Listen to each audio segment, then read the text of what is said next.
I'm in a New York state of mind. New York. New York City is the place where they said he'd be. Says he was the closest thing New York had to a Dirty Harry. 532. No good deed ever goes unpunished. That FBI agent guy, somebody told me he's got your phones tapped. The kind of old-fashioned cop who preferred working the streets and making arrests to taking tests toward promotion. You're assigned to a vandalism case in Athens. All points bulletin for the Bo Deedle Show on the Gas Digital Network. Here's your host, Bo Deedle. Welcome to One Tough Podcast. Like always, I'm joined by my man Carlo. Today we got a really great guest, somebody who I very warmly say is a friend of mine, and a guy who I've known for a lot of years. A guy, I ain't got too many fucking heroes in my life, but Bernie Kerik is one of my heroes, and he's with us today, and I'm really excited about the fact that he's got this novel coming out, and it's called The Grave Above the Grave. And a little background with Bernie Kerik: he's a former New York City police commissioner.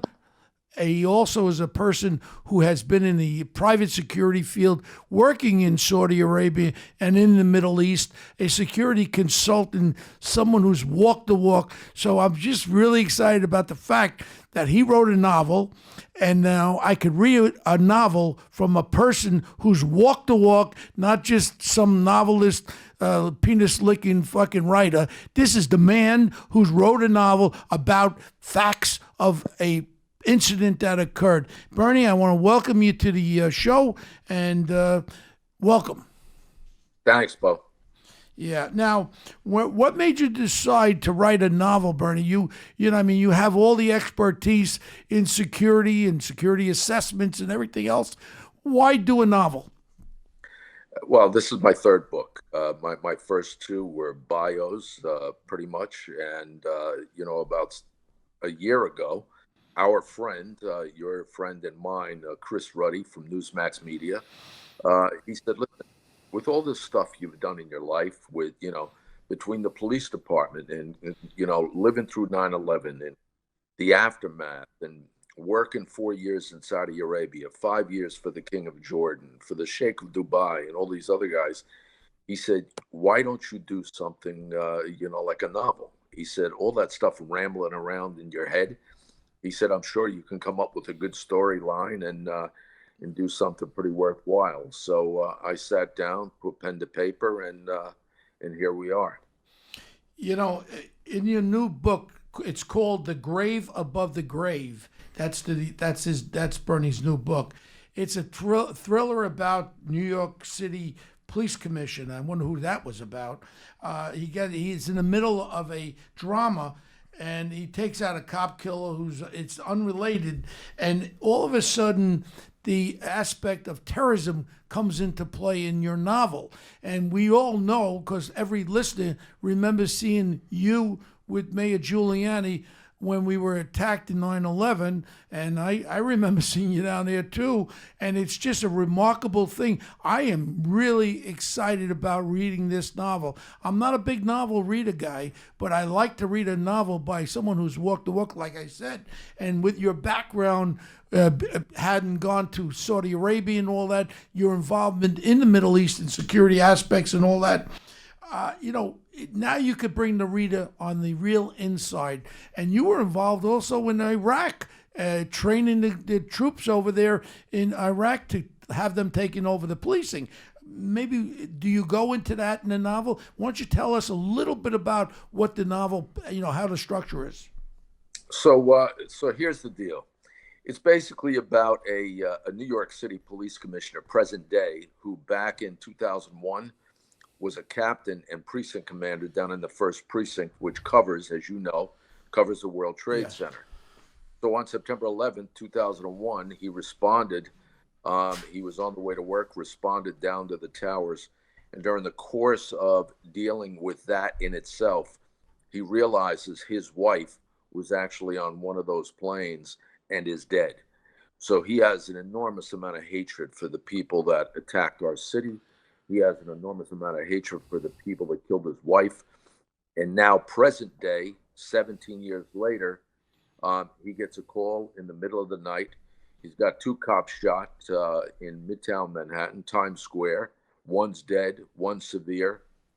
Goes to the hospital, and the book takes off from there. I won't get into all the details, but it leads him on a sort of worldwide hunt for the people that were responsible, not only for the killing of those two cops, but other things that happened throughout the book. And I base a lot of this, Bo, and this is the important part of the book, although it's a novel and it's something that, is completely fiction and made up in my head. The reality is the threats that we faced on September 11th are still out there. And the novel takes you into my mind and what I think those threats are and what could happen. When people ask me on a daily basis, do I ever think there would be another 9/11, four planes flying into buildings like there were on September 11th of '01? I say, no, I don't think so. I don't think they could pull that off. But what they could pull off is 5 simultaneous attacks in 5 cities in elementary schools around the country on the same day. And it would crucify this country. And these are some of the things that I focused on in the book. We know while you were commissioner of New York City Police Department, you responded to some of the deaths of New York City police officers. So there's nothing like a person telling a story who's, like I keep going back, walk the walk. I mean, you were a great commissioner for the New York City Police Department and a lot of these actual events, and anybody could just turn back to 9/11, look at any documentaries about that 9/11, that horrible day, and they'll see Bernie Kerik standing there at the site of ground zero. And again, I really feel, I remember even Bernie were talking about when we had the snipers around Washington, D.C. That was paralyzing it then. And like you said, and my feelings are the same, it doesn't have to be a mass attack. Just imagine an attack in Grand Central, Times Square, simultaneously there. What would happen? This city would be paralyzed, and the country would be in a state of shock. And That's anybody right. who is complacent about this, really is living in another world. And after 9/11, we remember the Patriot Act and everything else. No one was worrying about phone records, about this or that. Please stop the next attack. And that's something that I hope that this book makes people aware. This didn't go away. This is still right on our doorstep, and it's going to possibly, I hope I'm wrong, but I think it's going to occur again. And there are people plotting, as we're sitting here today talking, Bernie, there are people plotting, and we know how many plots, over 20 real plots were involved with ISIS or whatever extremists, terrorist extremists. We don't have bin Laden anymore, but we have all the offshoots with Al-Qaeda and even the ISIS terrorists who believe in the same craziness about the violent extremist terrorism.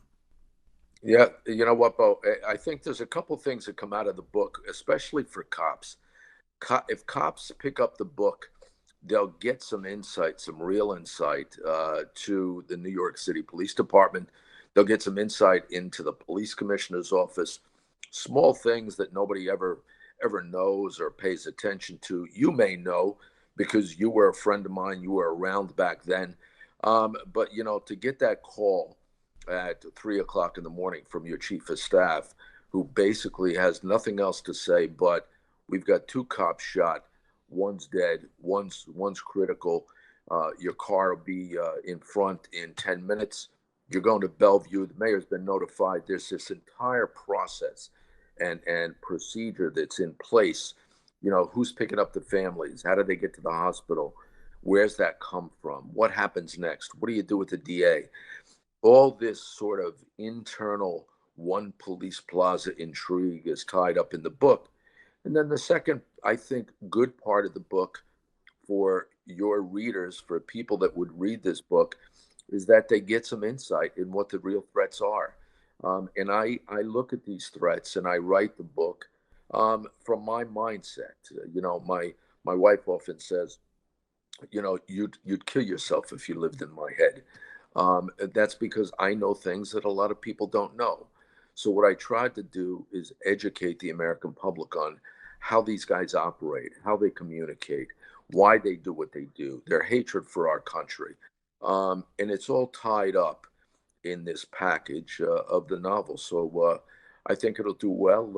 We went from 66,000 on Amazon yesterday to like 53. I think the sales are pretty good. I think it'll be a good education for people that enjoy that kind of work. And as far as you don't read novels, you don't read many. I barely read them at all. And I only read two authors, Brad Thor, who ironically gave me a blurb for my book, and Clancy. That's it. When people ask me why I don't read novels, I don't read novels because I've got all that shit in my head already. I don't need somebody telling me about some fictitious stuff. I've got real life stories that put theirs to shame. Well, I think this is what separates your novel from every other novel that's out there. People have great ideas for novels, but you're putting a reality. And I remember when you were the police commissioner, Bernie, I mean, you were seen everywhere. You were all over this city. Anytime there was any kind of a problem, Kerik was there.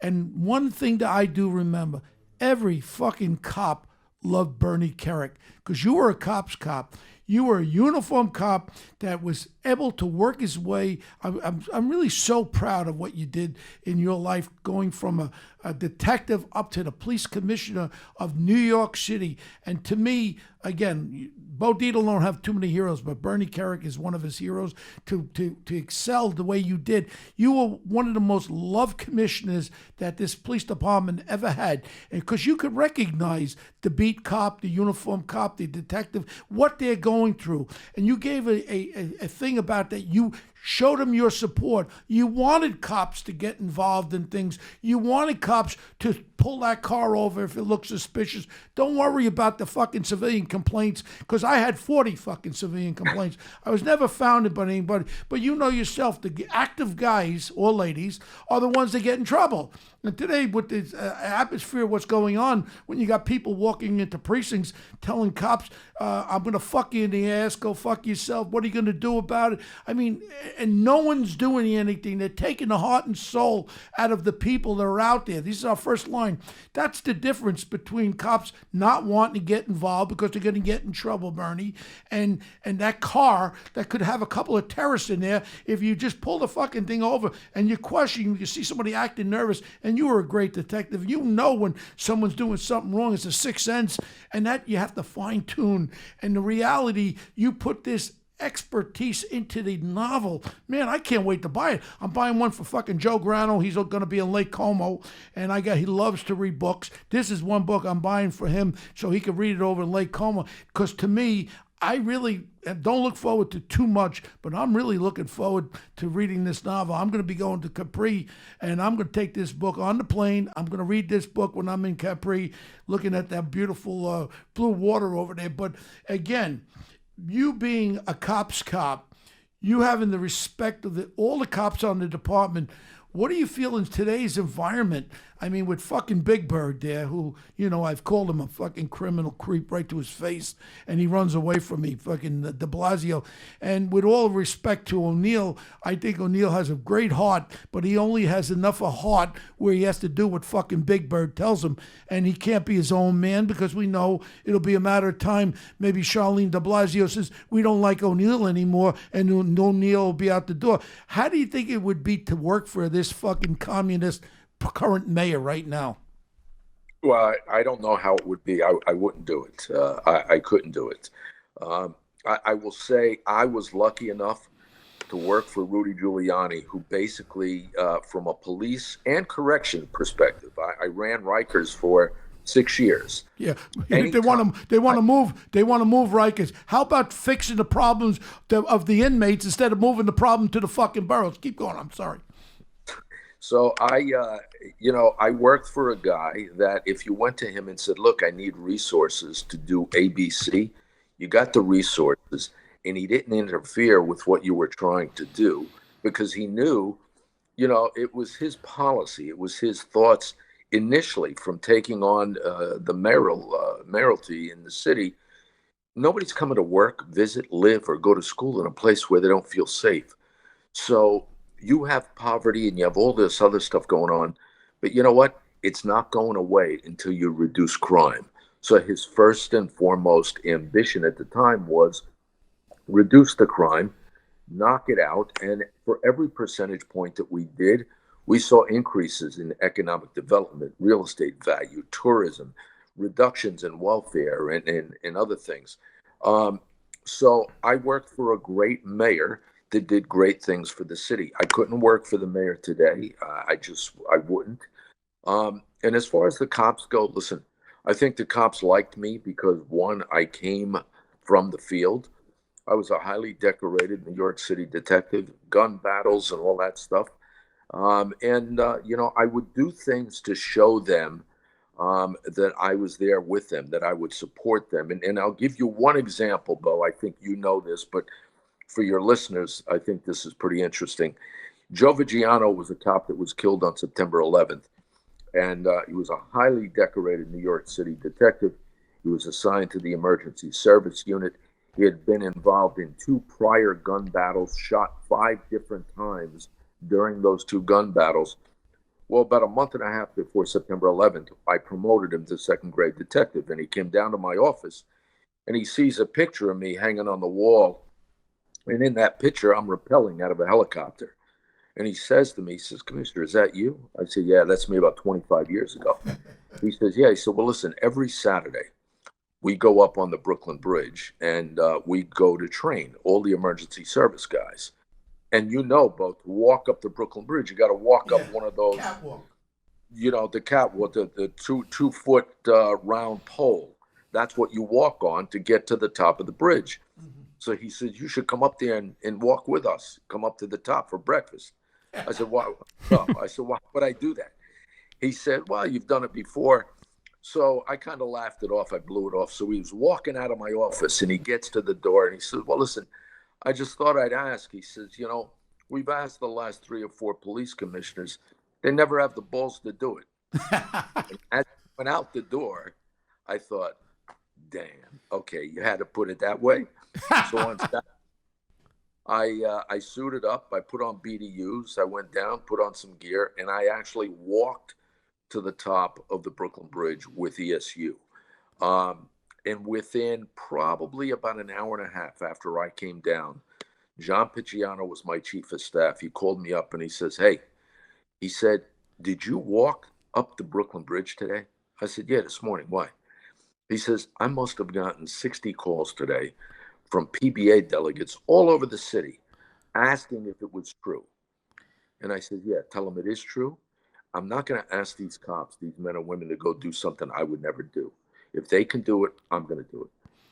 And Bo, that in itself, that's a leadership trait that I think we lose in law enforcement today. We have executives, we have mayors, we have governors asking men and women in law enforcement to go out and do a fucking job that they would never have the balls to do themselves. That's exactly it. When I retired, Bernie, back in '85, with Nick Pileggi did the feature article in New York Magazine, I said it's books versus bullets. In other words, some guys go into the department, they start fucking studying those 4 fucking books. They pass the sergeant's test, they ain't doing their fucking job. I remember when I first got into uniform, short time, they were reading fucking books when we had a 1013. I hit my radio car right in the back. I said, "You motherfuckers." I said, "Get on the run." These are the guys that became the sergeants. They took the next test, lieutenant and captain. Now they're dictating to the men and the rank and file what the fuck to do. You are so right, and that's why I respect you so much. How would it be, Bernie, if all of a sudden you came back and de Blasio says he's gonna make you the police commissioner, and he has you sitting there with fucking Al Sharpton sitting at your fucking other side, with him saying, "Well, if you don't run this properly, I'm going to get involved with." What would you have done with that, Bernie? Listen, Bo, you know me well enough to know. I would have handed the commissioner things. Say, "Make him your fucking commissioner." Yeah, I wouldn't be there. I'm not gonna, that was another great thing about Giuliani. There was no forcing me to meet with an Al Sharpton or Jesse Jackson or these race baiters and antagonists. I wasn't going to do it. Yeah, you know, the other thing is too, and currently what's going on in New York City, I think it's up to about $385 million. It's a known fact now. If you do a case against a cop, they settle the fucking thing. Right or wrong, and they don't even try him anymore. It's automatic money, and it's on the street with these scumbags. Oh, all you got to do is make a complaint against the cop, and they're going to pay it. They're not going to go to trial with it. Yeah, but yeah.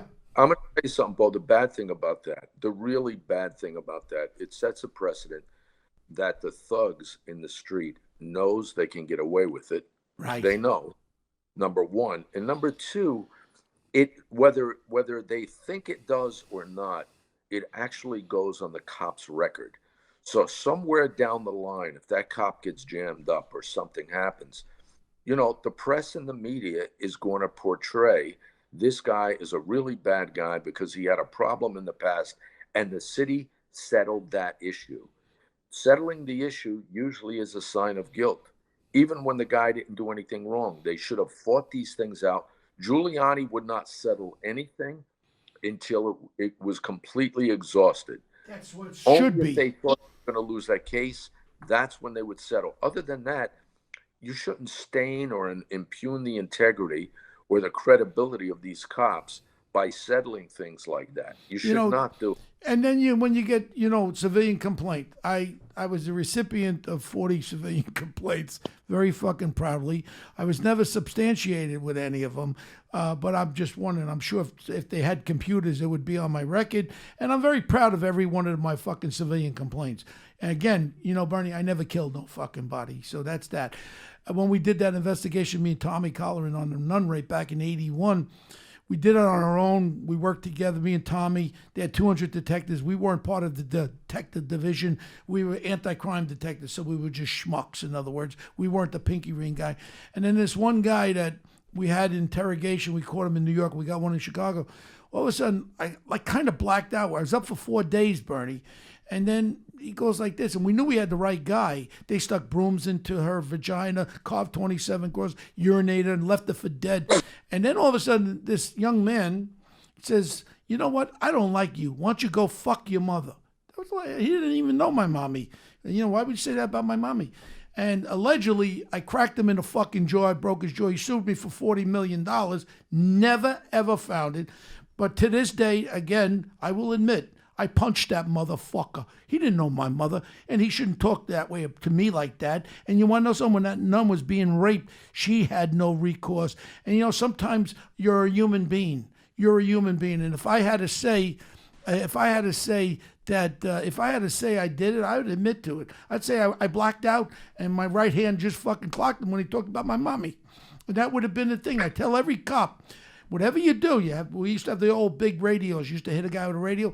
I'd say, always admit to what you did, why you did it. Don't say you didn't do it. And that's the facts. And that's listen, at the end of the day, I think, especially post Ferguson, the Ferguson effect has major negative impact on police response to problems, to aggression. Cops are afraid to go out there and be proactive and preemptive. They're afraid of cameras. You know what the bottom line is? You have the authority to use force when necessary. Use the force. It's got to be justified, but use the force to do what you have to do. Don't be afraid to do your job. You'll battle it out in court if you have to. But I actually blame a lot of the political leadership for the fear that the cops have today. I didn't have that fear. Cops didn't have that fear under Giuliani. They didn't have it under Bloomberg. They're scared to death to work under this mayor. And that's a shame. But there are other mayors and other governors and other people out there, leadership out there in the country that are just like this guy. And it's terrible. Cops, you can't ask men and women to go out and do a job if you're not going to give them the resources to do it, and you're not going to back them. You have to give them the benefit of the doubt. One of the cases that always comes up to me, and I'm a little guy. I had to sleep on the floor to pass 5'8". Today, I'd be a big cop because they're like midgets out there anyway. But the point I'm trying to get at is the Gardner case in Staten Island with this guy who got the cop that got in trouble there. Bernie, if I didn't do 24 times grab big guys like that in headlocks and bring them down to the ground, I didn't do it once. This guy had acute heart problems, acute asthma. He went to an asthmatic thing that caused the cardiac arrest. There was no intention involved. Why didn't the fucking New York City Police Department fully investigate this, come out with their findings that he did nothing wrong? He had to get the guy down. It would have been okay if that little cop would have got pushed through that plate glass window by him and the glass would have cut the cop. That would have been okay. But right now, the fucking unions too, I'm really pissed off at our own unions. The detectives, the PBA, Lynch and all. Why aren't they standing by this guy? This cop did nothing wrong. He didn't wake up that morning and say, I'm going to go kill somebody. The guy said, well, you're not going to arrest me. I used that move. I would have got him in that fucking headlock, got him down, and we would have cuffed the fucking guy. And I've done it dozens of times. Nobody died, Bernie. But yet, they left this out there for the people. Oh, I can't breathe. I can't breathe. Yeah, you can't breathe. You got fucking asthma. I got asthma. And if I go into an asthmatic thing, I'll say, I can't breathe. And if I don't get that thing in my mouth, that adamtizer shit, I could go into cardiac arrest. My point is, why doesn't the police department support the fucking cop? The cop didn't do nothing wrong other than try to effect the arrest. And it kills me that no one's stepping up for this kid. They're going to end up firing him because of the political atmosphere, the effect there, that fucking Missouri effect and all, Ferguson effect and all that shit. And it just kills me inside, Bernie, because I love cops. I love cops, and I can't believe that they can't do their job, and they're afraid to do their job. Well, and listen, in that case, here's a kid that was investigated by a New York state grand jury and the feds, both found to have done nothing criminal. And the police department is now conducting an internal on the guy. And I have to tell you, I think it's terrible. I think it's terrible for two reasons. One, nobody explains to the general public. Giuliani was notorious for this. If there was an issue like this, we would have all gone into the Blue Room. We would have dissected this entire incident in front of the press to explain to them. I don't care if the guy was selling cigarettes. I don't care if he, committed a mass murder, or he stole somebody's Diet Coke that cost $1. It doesn't make any difference. When he was told he was under arrest, he had to submit, or there was going to be force to effect that arrest. The cop can't say, oh, time out. I'm done. You're too fucking big. I'll come back tomorrow. I need help. I'll call somebody else. That doesn't happen. You have to effect the arrest once you tell him. And you have to use force to do that when a guy weighs 380 to 400 pounds and you're 5'6" or whatever. And 6'2". And afraid to, you get thrown through that plate glass window, which is what I would have been concerned with. Or there's nothing more frightening than a guy like that grabbing your gun, taking it from you, and killing you with it. And we've had that. Bobby Machete in 1987. We've had a number of them in the New York City Police Department killed with their own handguns. That's the worst fear of any cop I know. It was for me. Where you get that tussle and that happens. I talked to Michael Baden about this case, right? And the reality was he didn't have a crushed larynx from a chokehold. Remember the Baez case in the Bronx, Bernie? You were on the job then, right? Where they put the nightstick on the guy's throat and he collapsed his larynx and choked him to death. That's a choke fucking hole. That cop went to jail for that. My point is they're trying to evaluate this. A headlock. Every fucking headlock is not a chokehold. A headlock's a fucking headlock. To me, even Baden said, when a person goes into cardiac arrest from asthmatic, not getting air in there, that's what causes the fucking heart attack. He died of a heart attack. And that heart attack could have been facilitated from the asthmatic reaction or whatever. So in reality, why hasn't this thing been broken down? They don't give a fuck. And they use this I can't breathe bullshit. Now every cop is now said, oh, you can't use the fucking chokehold. I saw a black cop get a guy in the headlock the other day and he was screaming and the guy was a scumbag and he was fighting with the black cop. Black cop gets him into a headlock, brings him down. Oh, he's using a chokehold. Chokehold my balls. I mean, I know about fighting, and that ain't a chokehold. That's a fucking headlock. Nobody's stood up. When I ran for mayor, I was very outspoken. I said, I'll go in the room with fucking Sharpton and everyone else, and I'll tell you about a choke fucking hold, what a chokehold is. That's when you kill somebody, you crack their larynx, you hold them from breathing. You wouldn't be able to say, I can't breathe while you're laying on the floor with nobody around you if you died of a chokehold. All right, let's move on to one more thing. Bernie, before we move on to another subject, I want to tie something else into this. I mean, obviously, street crime is a problem. No one wants crime in their cities. The climate is becoming kind of anti-cop. Cops are afraid to do their jobs. What I'm afraid of, what I think could be a problem, is if cops are afraid to do their job and, you know, street crime's getting out of control, does this also leave us open to a terrorist attack? If, you know, cops start pulling back, do terrorists see an opportunity that they can maybe get away with plotting something, or, you know, think that they're more emboldened? No, you know what? I don't think it would instigate a terror attack, because those guys don't care how many cops there are. They don't care how much enforcement there is. It doesn't make any difference. And they have an enormous amount of patience. They will outlast us. You know, we're supposed to remain vigilant. We're not supposed to get complacent. But over time we do, and we forget the things that have happened historically in the past. And these guys just outlast us, and they wait until they see an opening, and they go out and they do what they have to do, at least in their mind. So I don't think this other stuff has an impact on terrorism. These guys are out there. They're always going to be there, and they're always pushing full force forward, no matter what.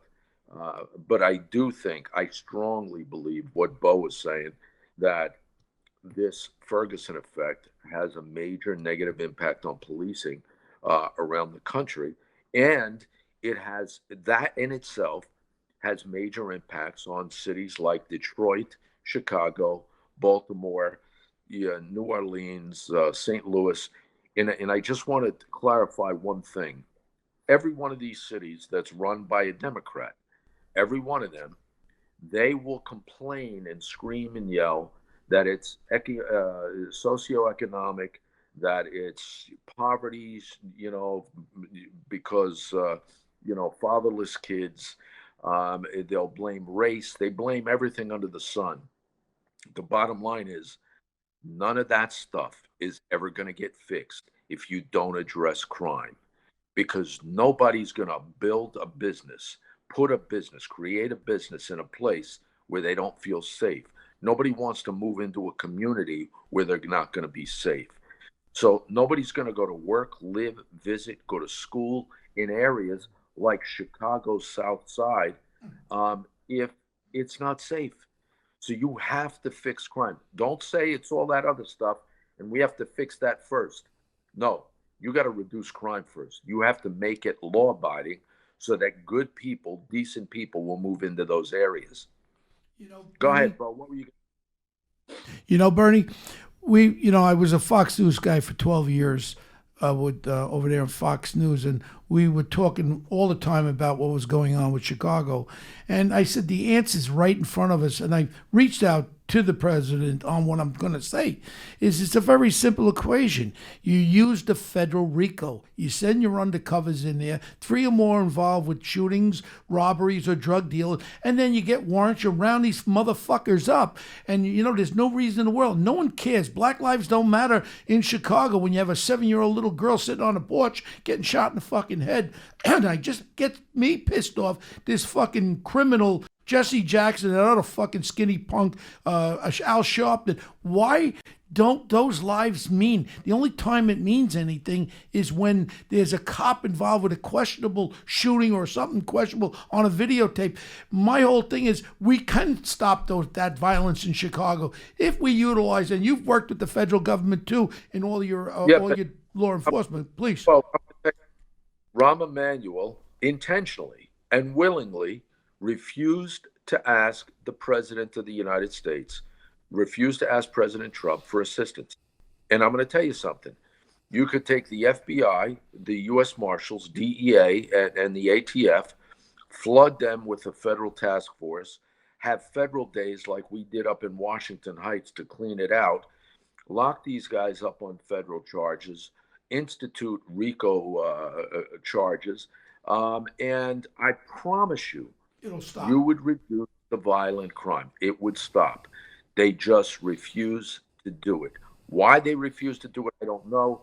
And I think the best thing that Rahm Emanuel has done since he's been the mayor of Chicago is say he's not running for a next term. Yeah. That's the best thing he's ever done. So we'll see what happens in the future. But, it's been a hot mess up until now. Before we wrap up, something very interesting I want to talk to you, Bernie, and another area that you're a pretty unique guy, and your perspective as far as the criminal justice system.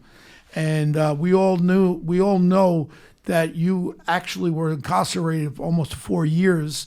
And what happened to you, Bernie?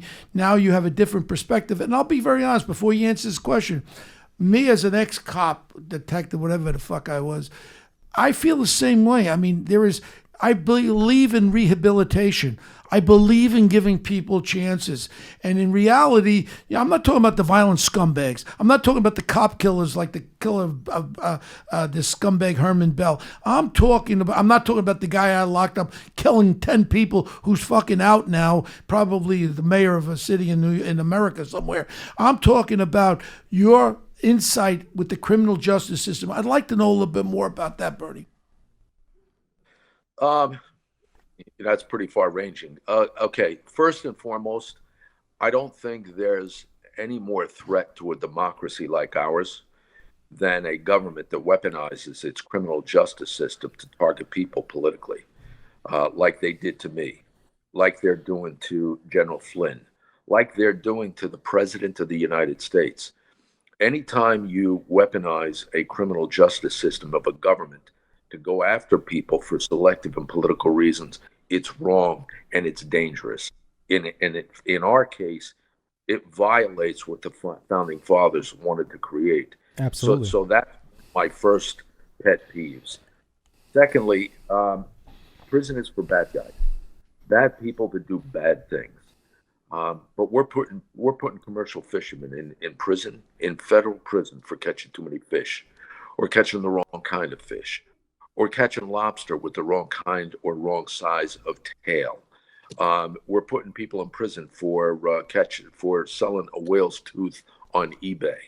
Somebody enhances their income in a mortgage application to buy their first home, which I would bet 95% of the American public does.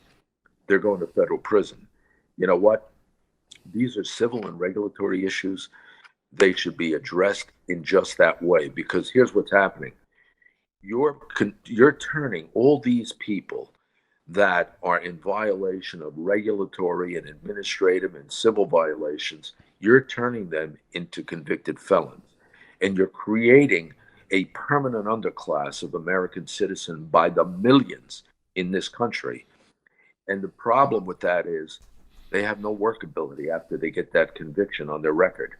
You take them out of the workforce for eternity, for life in most cases. So, where the punishment is supposed to fit the crime, I got news for you. That's a complete falsehood. The punishment doesn't fit the crime, because if you're a felony convicted person, that conviction lasts with you for the remainder of your life until they put you in the ground. And even if you didn't do any jail time, even if you got probation, if it's a felony conviction, it stays on your record for eternity. And that comes with collateral consequences that destroys people, destroys families, destroys children.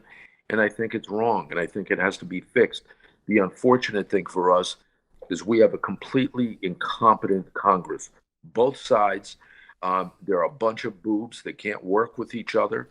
No matter how right a topic is, we're in the process right now of putting legislation on the president's desk.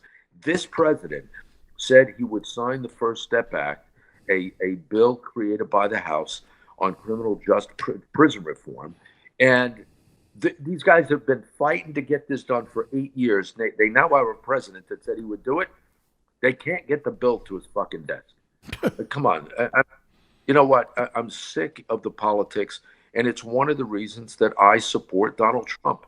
You know, he's trying to get around the swamp, and when they call it a swamp, there's a reason for that. Oh, all right. With that, Bo, I'm going to go. I got to All get right, out of here. one more thing there, Bernie. One more thing.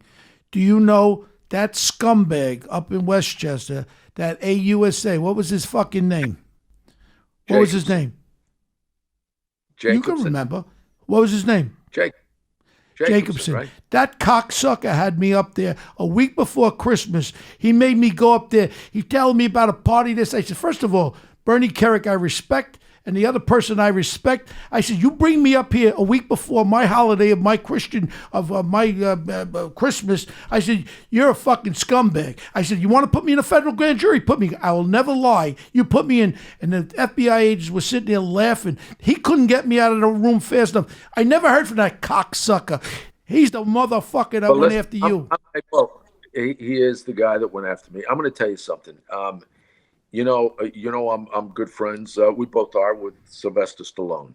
Yeah. Sly sent me a note before I went away, and he said, "Small men like to see big men float in the wind. It makes them feel good. It makes them feel like a big man." That's right.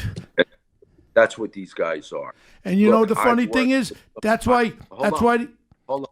I've worked with some phenomenal prosecutors, state prosecutors, federal prosecutors around this country.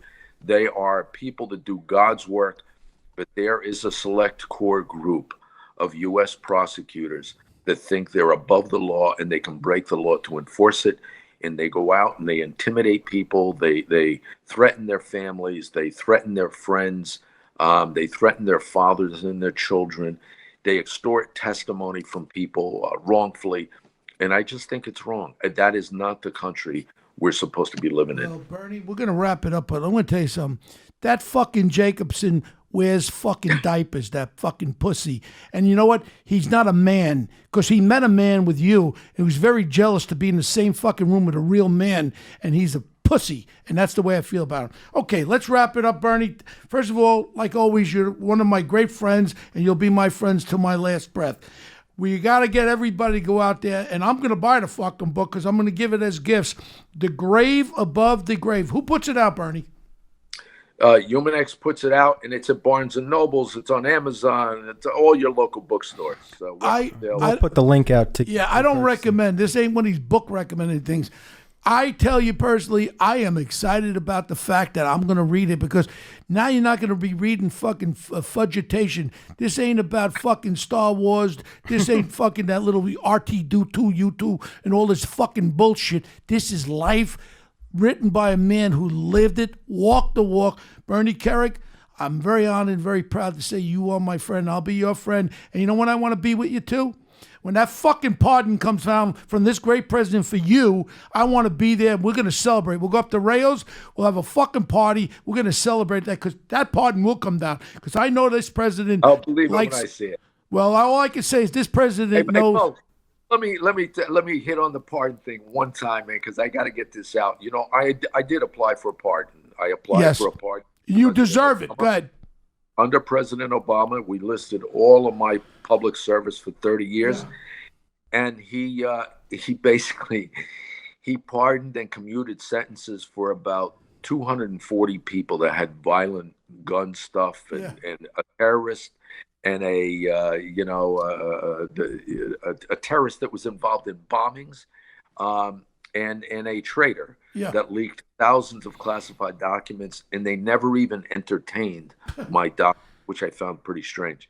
Anyway, all right, man. I love you. I'll see you tonight, and thanks for having me on. I love you, Bernie. Have a great day. Thank you for being with us. Great interview, like always. Thank you.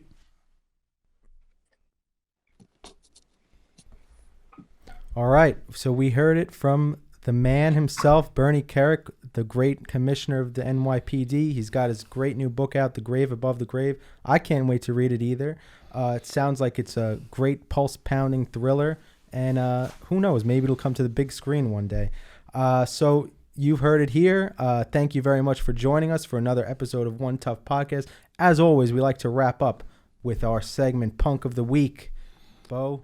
Well, the punk of the week is President Obama, for not fucking giving a pardon to Bernie Kerik. Instead, all these scumbags that blew fucking things up with the FALN, who blew up one of my friends, who blinded one of my friends, he let him out of, he gave him a fucking pardon. And my boy here, Bernie Kerik, a real American hero, he wouldn't even look at it. He could lick my shaved balls, Obama. I never liked you before. Now I don't like you again.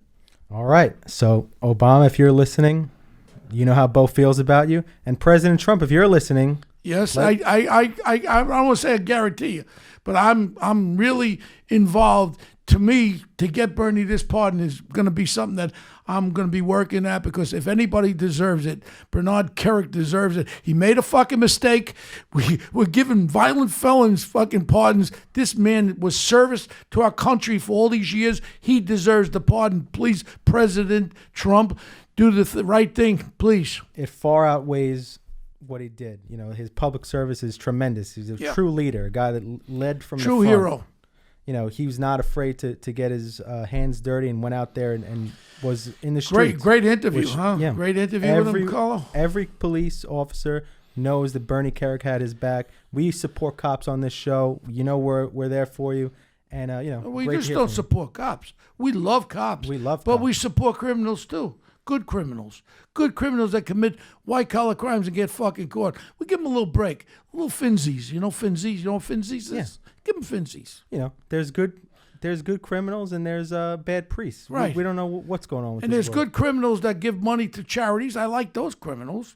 And there are criminals and there are criminals. That's the way I feel. Absolutely. So thank you for joining us again. You can follow us on social media, at One Tough Podcast on Twitter. Bo is at Bo Deedle on Twitter and at The Real Bo Deedle on Instagram. You could find me. I'm at CJ Coutinho on all platforms.